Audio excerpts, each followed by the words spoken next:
Guys, gagawa tayo ngayon ng magnetic welding ground gamit ang magnet. Yan, papalitan na natin yan kasi luma na at mahirap gamitin.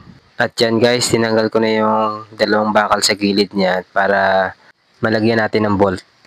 At yan nga pala yung magnet niyan, sakto lang sa gagawin natin guys. At yan, lagay mo natin sa gilid para may fix na natin yung bolt sa isang bakal. At i-welding pala natin yan para may pagkapitan yung ground natin.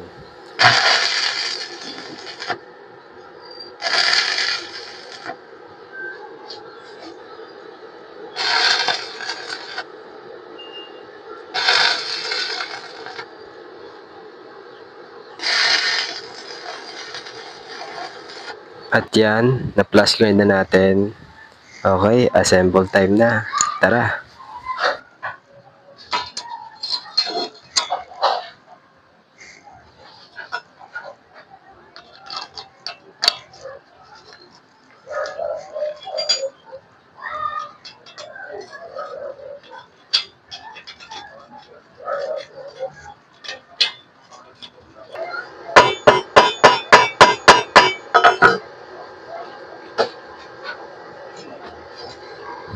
Guys, kaya ako pala pinalitan yung ground na yan.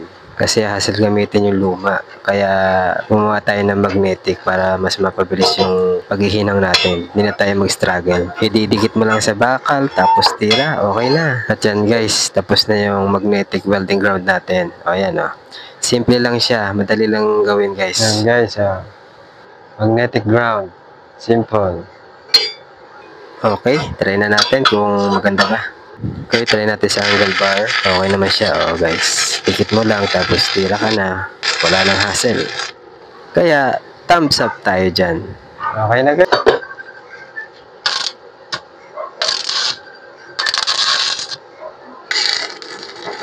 Okay na. Huwag kakalimutang i-like, follow, and share our video. Salamat! Okay na guys. Magnetic welding ground. Yeah.